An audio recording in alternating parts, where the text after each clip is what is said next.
everyone. Just wanted to do a quick video on something that I saw today, and it kind of made me, a little sad.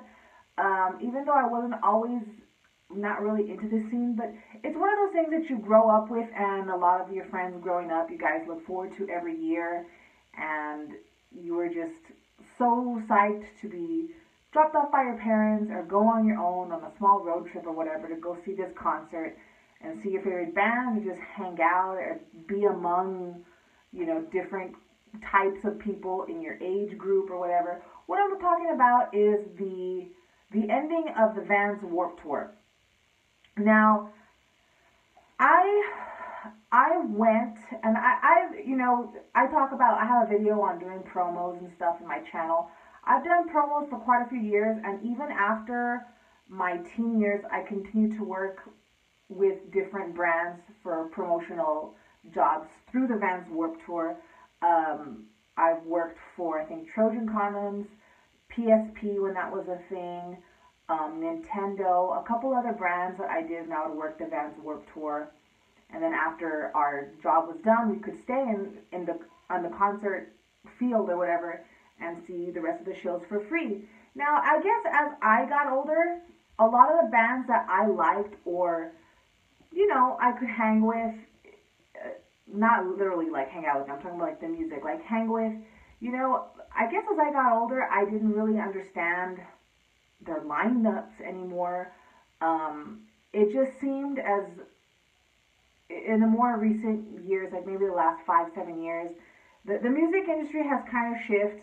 Obviously, there's been a lot of changes with how bands get their music out. You're no longer, as in the old days, peddling your cassettes and CDs out of like the trunk of your car, or doing really crappy little road trips to different bars in different towns, and you're trying to sell your CD. Now everything's all digital and streaming, and I'm not even really sure how bands market themselves these days, except for just plain old touring. And a lot of these bands that are on the Warped Tour, they probably depend on this one tour because they're so indie, they're so obscure. They have, I don't know what kind of demographic they would have, but, it's going to suck for them if their main income that comes from this tour is now over. What are they going to do, right? So, I don't know how it is these days with the young kids, and it's probably dead. Back when I was growing up, this was like in the early 2000s, like when I was in high school, it was really big for kids every weekend. You're too young to get into bars or whatever. So what would you do? Like, you would go and say, well, who's playing a show today? And you would find flyers or whatever posted wherever you would find the flyers, and you would go to different little bar and grills that might have been open letting in minors, or any other little venue that was letting in minors, and you would see a bunch of bands. In fact, I remember when I was young, and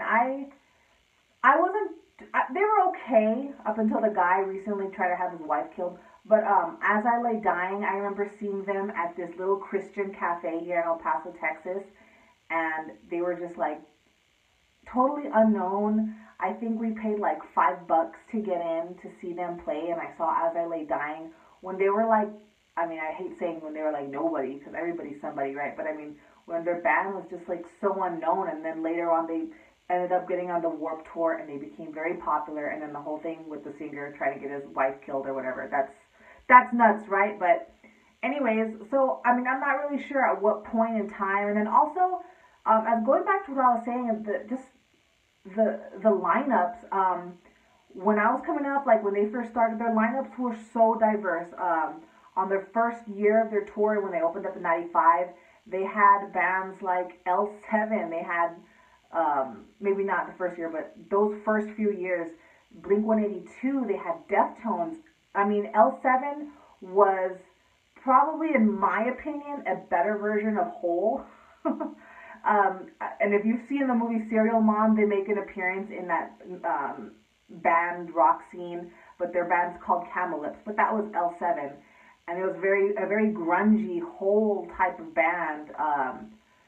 And L7's great, but that was the type of eclectic lineup that Vans Warped Tour had. They had Ice-T, Deftones, New Found Glory, back in the days when MTV was still playing music and stuff like this was still popular, like on TRL or all the other music shows, Fanatics.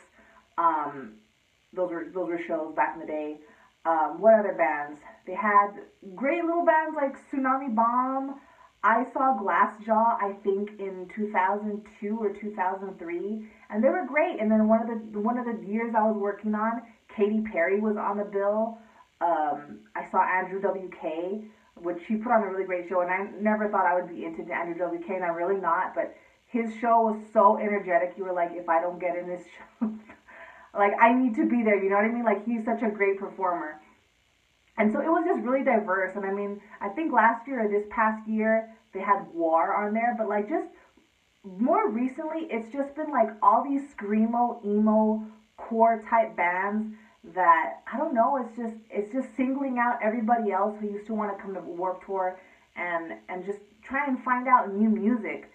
You know, because if you go to Warped Tour, you're like, hey, I know there's going to be a great heavy metal band on there. I know there's going to be a great metalcore screamo band. I know there's going to be a great rap artist, R&B somebody. I mean, but I don't know. In recent years, it's kind of seemed like that eclectic style or unity among different genres that Vans Warped Tour brought together. It was just, it was disbanding. Um, in fact, this year when I found out it was the last year, I went to the Warped Tour website, and usually they have it in Las Cruces, New Mexico.